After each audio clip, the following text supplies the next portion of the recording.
ഏറ്റവും കൂടുതൽ ആൾക്കാർ ഇപ്പോൾ ഫേസ് ചെയ്യുന്നൊരു പ്രശ്നമാണ് ചൂടുകുരു കേട്ടോ. പ്രത്യേകിച്ച് കുട്ടികൾക്ക്, ചെറിയ കുട്ടികൾക്ക്, പ്രായഭേദമന്യേ എല്ലാവർക്കും വരുന്ന ചൂടുകുരാണ്. ഇത് നമുക്ക് വീട്ടിൽ തന്നെ വളരെ ഈസി ആയിട്ട് ഒരു റെമഡി ഉണ്ടാക്കി നോക്കിയാലോ. നല്ല എഫക്റ്റീവാണ് കേട്ടോ. ഞാനത് ഉപയോഗിച്ച് നല്ല എഫക്റ്റീവായിരുന്നു. ഇതെനിക്കൊരു വൈദ്യർ പറഞ്ഞു തന്നൊരു ഒറ്റമൂലിയാണ് കേട്ടോ. പരീക്ഷിച്ച് നോക്കുമെന്ന് പറഞ്ഞിട്ട്. അപ്പോൾ ഇത് നമ്മുടെ വീട്ടിലൊക്കെ തന്നെയുള്ള 1-2 ഇൻഗ്രീഡിയൻസ് തന്നെ ഉപയോഗിച്ചാൽ മതി. ഇത് ഞാൻ ഉപയോഗിച്ചതിന് ശേഷം ഇത് ഉപയോഗിക്കുന്നത് കണ്ടിട്ട് നമ്മുടെ വീടിൻ്റെ അപ്പുറത്തുള്ള ഒരു ചെറിയ കുഞ്ഞുണ്ട് കേട്ടോ, അവർക്ക് ഉണ്ടാക്കി കൊടുത്തതാണ് ഞാൻ. അപ്പോൾ ആ വീഡിയോ ആണ് ഞാൻ എടുത്തിരിക്കുന്നത്. ആ കുട്ടികളെന്ന് വെച്ച് കഴിഞ്ഞാൽ ഇങ്ങനെ നല്ല കരച്ചിലായിരുന്നു ഒരു സമയം, ഇപ്പോൾ കറണ്ടൊക്കെ പോകുമ്പോൾ. അതിൻ്റെ ഭീകരത മനസ്സിലായത് കുഞ്ഞുങ്ങൾക്ക് വന്നപ്പോഴാണ് കേട്ടോ. അപ്പോൾ അത് നമ്മൾക്ക് ഒരു സ്ക്രീനിലൊന്നും കാണിക്കാൻ പറ്റില്ല. നമ്മുടെ ചാനൽ എല്ലാവരും ഒന്നും സ്ക്രീനിൽ വരാൻ ഇഷ്ടപ്പെടുന്നവരല്ലല്ലോ. അപ്പോൾ അതിനായിട്ട് ആദ്യം വേണ്ടത് ആര്യവേപ്പിലയാണ് കേട്ടോ. ആര്യവേപ്പില നമ്മുടെ വീടിൻ്റെ മുറ്റത്ത് തന്നെ ഉണ്ട്. ഞാനിതൊക്കെ വീഡിയോയിലൊക്കെ ഇട്ടിട്ടുണ്ട് കേട്ടോ മുന്നേ തന്നെ. പിന്നെ വേണ്ടത് തുളസിയാണ് കേട്ടോ. തുളസിയുടെ ഇല ഒത്തിരി ഒന്നും വേണ്ട, നമുക്ക് വളരെ കുറച്ച് മാത്രം മതി. ഒരു 2-4 ഇങ്ങനെ നുള്ളി എടുക്കില്ല, ആ ഒരു രീതിയിൽ എടുത്താൽ മതി. അതുപോലെ തന്നെ ആര്യവേപ്പില ഒരു 2-4 തണ്ട് തന്നെ മതിയാവും കേട്ടോ. ഇത്ര തന്നെ ഉണ്ടെങ്കിൽ നമുക്ക് 2 ദിവസത്തിനുള്ള ഒരു ജ്യൂസ് ഉണ്ടാക്കി വയ്ക്കാം. അപ്പോൾ ഞാൻ ആര്യവേപ്പിലയും അതുപോലെ തുളസിയും, പിന്നെ നമ്മൾക്ക് വേണ്ടത് പുതിനയിലയാണ് കേട്ടോ. പുതിനയില നിങ്ങൾക്ക് എല്ലാവർക്കും അറിയാലോ, ഒരു കൂളിംഗ് എഫക്റ്റ് തരുന്ന ഒരു സാധനമാണ്. അപ്പോൾ അതും നമ്മുടെ വീട്ടിൽ തന്നെയുണ്ട്. ഇല്ലാത്തവരാണെന്നുണ്ടെങ്കിൽ നമ്മൾ മാർക്കറ്റിൽ നിന്നൊക്കെ രസമൊക്കെ വാങ്ങിക്കില്ലേ, ഇറച്ചിയൊക്കെ വയ്ക്കാൻ വേണ്ടിയിട്ട്. അപ്പോൾ അതുപോലെ വാങ്ങിച്ചു കൊണ്ടുവരുമ്പോൾ അതിൻ്റെ ആ തളിരെല്ലാം എടുത്ത് വെച്ചാൽ മതി.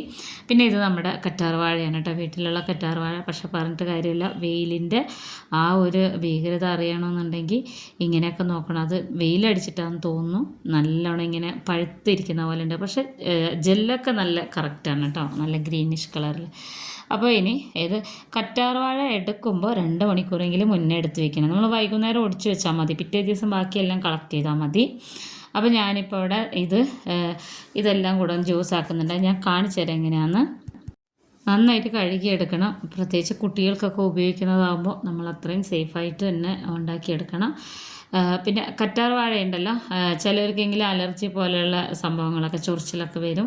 പക്ഷേ ഇങ്ങനെ ഉണ്ടാക്കുമ്പോൾ, അതായത് തലേ ദിവസം ഒടിച്ചു വെച്ചിട്ട് പിറ്റേ ദിവസം ഉണ്ടാക്കിയെടുക്കുമ്പോൾ അതൊന്നും വരില്ല കേട്ടോ.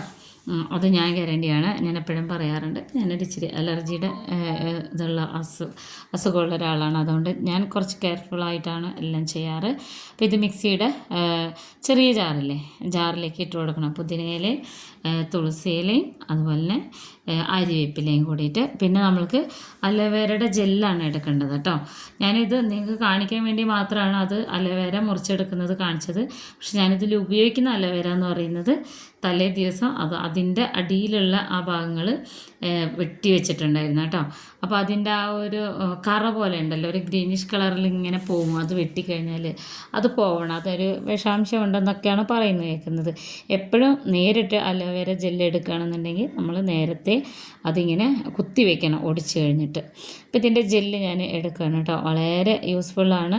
നമ്മൾ അലോവേര ജെല്ല് ഒരുപാട് ആൾക്കാർ വാങ്ങിച്ചിട്ടുണ്ടായിരുന്നു കേട്ടോ. വീട്ടിൽ ഞാൻ ഉണ്ടാക്കുന്ന അലോവേരയുടെ ജെല്ല് ഒരുപാട് പ്രിസർവേറ്റീവ് ഒന്നും ചേർക്കാതെ ഞാൻ തന്നെ ഉണ്ടാക്കുന്ന അലോവേര ചെടിയിൽ നിന്ന് ഞാൻ തന്നെ ഉണ്ടാക്കിയിട്ടുള്ള അലോവേര ജെല്ലാണ്. അതിൻ്റെ വീഡിയോ ഒക്കെ മുന്നേ ഇട്ടിട്ടുണ്ട്, കാണാത്തവർ കണ്ടു നോക്കണേ. അപ്പോൾ അതിനു വേണ്ടി തന്നെയാണ് നമ്മൾ വീട്ടിൽ വളർത്തുന്നത് കേട്ടോ. അതിൽ കൂടി ഇങ്ങനത്തെ കാര്യങ്ങൾക്കൊക്കെ ഞാൻ എടുക്കും. അപ്പോൾ നമ്മുടെ പ്രോഡക്റ്റ്സ് വേണ്ടവരൊക്കെ നമ്മുടെ വെബ്സൈറ്റിലൊന്ന് കയറി നോക്കണം കേട്ടോ. അപ്പോൾ കഴിഞ്ഞ വീഡിയോസിലൊക്കെ ഞാൻ ഇട്ടിട്ടുണ്ട്, കോൺടാക്റ്റ് ചെയ്യാനുള്ള വാട്സപ്പ് നമ്പറൊക്കെ ഇട്ട് കൊടുത്തിട്ടുണ്ട്. ആവശ്യമുള്ളവർ കോൺടാക്റ്റ് ചെയ്യണേ. അപ്പോൾ ഇനി ഇത് കുറച്ച് വെള്ളം ഒഴിച്ചിട്ട് നമുക്കിതിനെ നന്നായിട്ട് അരച്ചെടുക്കാം കേട്ടോ. നല്ലോണം അരച്ചെടുക്കണം. അപ്പോൾ അരച്ചെടുത്തിട്ട് നമ്മൾ അരിച്ചെടുക്കുമ്പോൾ ഭക്ഷണം ഉണ്ടാക്കുന്ന സാധനങ്ങളൊക്കെ ആണെങ്കിൽ നന്നായിട്ട് 2-3 തവണ കഴുകിയിട്ട് വെള്ളം ഒഴിച്ചിട്ട് വീണ്ടും കഴുകണം കേട്ടോ. എന്താണെന്ന് വെച്ച് കഴിഞ്ഞാൽ ആര്യവേപ്പില ഇതിൽ ചേർത്തുകൊണ്ട് ഭയങ്കര കയ്പ്പ് രസമായിരിക്കും. ഞാനിപ്പോൾ ഈ ജ്യൂസർ എന്ന് വെച്ച് കഴിഞ്ഞാൽ അരിക്കുന്ന അരിപ്പ് എടുത്തിട്ടുള്ളത് ഞാൻ യൂസ് ചെയ്യാത്തതാണ് കേട്ടോ. അതിങ്ങനെയൊക്കെ എന്തെങ്കിലും ഉണ്ടാക്കുമ്പോൾ മാത്രം യൂസ് ചെയ്യുന്നതാണ്. അതിന് പകരം ഒരു കോട്ടൺ തുണി വെച്ചിട്ട് എടുത്താലും മതി. കുറച്ചുകൂടി വെള്ളം മിക്സിയുടെ ജാറിൽ ഒഴിച്ചിട്ട് ഇതിൻ്റെ ജ്യൂസ് മുഴുവനായിട്ട് എടുക്കുന്നുണ്ട് കേട്ടോ. നമുക്ക് കൂടുതൽ വേണമെന്നുള്ളവർക്ക് ഇപ്പോൾ ഞാനിതിങ്ങനെ പിഴിഞ്ഞെടുക്കുന്നില്ല, അതിൻ്റെ ആ ഒരു ചപ്പ് തന്നെ വീണ്ടും മിക്സിയുടെ ജാറിലിട്ട് കുറച്ച് വെള്ളം ഒഴിച്ചിട്ട് അടിച്ചെടുക്കണം.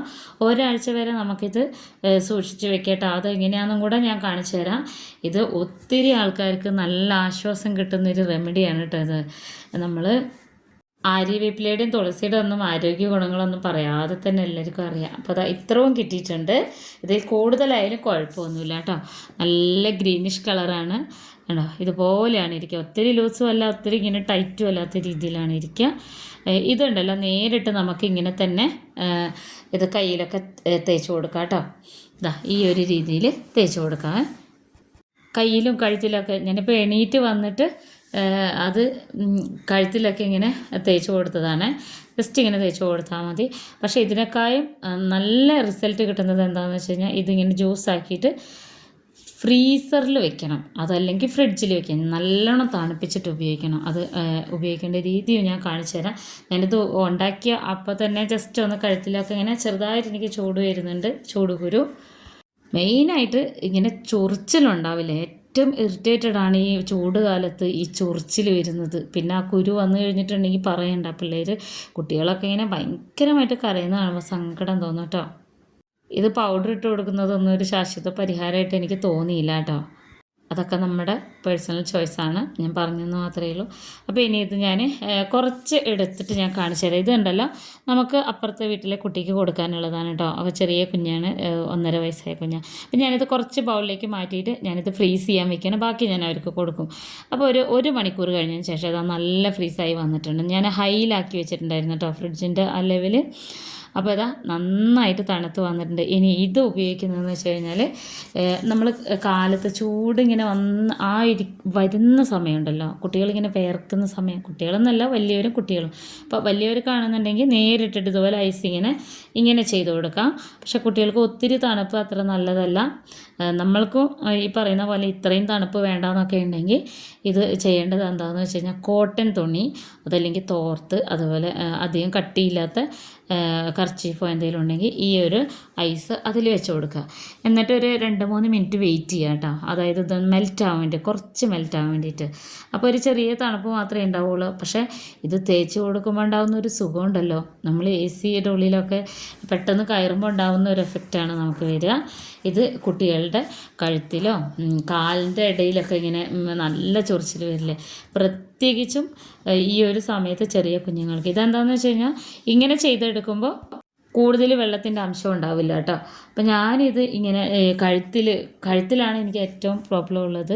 കഴുത്തിൽ ഇങ്ങനെയാണ് തേച്ച് കൊടുക്കുന്നത്. നേരിട്ട് തേച്ച് കൊടുക്കാതെ ഒത്തിരി വെള്ളമാവാതെ എന്നാൽ നല്ല തണുപ്പായിരിക്കും. ഇത് ഒരു ദിവസത്തിൽ എത്ര വേണമെങ്കിലും നമ്മൾക്ക് ചെയ്തെടുക്കാം കേട്ടോ. നമ്മൾക്ക് എത്രയൊക്കെ മരുന്നുകൾ തേച്ചെന്ന് പറഞ്ഞാലും നമ്മൾ വീട്ടിൽ ഉപയോഗിക്കുന്ന ഇതുപോലെയുള്ള റെമഡികളൊക്കെയാണ് നമുക്ക് സൈഡ് എഫക്റ്റ് ഒന്നും ഇല്ലാതിരിക്കുക. ഇത് അതുപോലെ തന്നെ കക്ഷത്തിലൊക്കെ, കുഞ്ഞുങ്ങളുടെ കക്ഷത്തിലൊക്കെ ഇങ്ങനെ വിയർപ്പ് പൊടിഞ്ഞിങ്ങനെ കുരു പൊട്ടില്ലേ, ആ സമയത്ത് വളരെ സോഫ്റ്റായിട്ട് വേണം അത് ചെയ്ത് കൊടുക്കാൻ. ഞാനിപ്പോൾ എന്താണെങ്കിലും ഒരാഴ്ചയായിട്ട് ഞാൻ ഡെയിലി ചെയ്യുന്നതാണ് കേട്ടോ. കാലത്തും ഉച്ചയ്ക്കും വൈകുന്നേരമൊക്കെ ഇങ്ങനെ ചെയ്യുമ്പോൾ വലിയ തണുപ്പ് നമുക്ക് ഉണ്ടാവില്ല. ഇങ്ങനെ ഒരു ഐസിൻ്റെ ഒരു തണുപ്പുണ്ടല്ലോ, അതുണ്ടാവില്ല. എന്നാൽ നല്ല കൂളിംഗ് എഫക്റ്റ് ആയിരിക്കും. എല്ലാവരും ഉണ്ടാക്കി നോക്കണം. എല്ലാവർക്കും യൂസ്ഫുള്ളാണ്. വീഡിയോ ഇഷ്ടപ്പെട്ട ചാനലൊന്ന് സബ്സ്ക്രൈബ് ചെയ്ത് വെക്കണേ.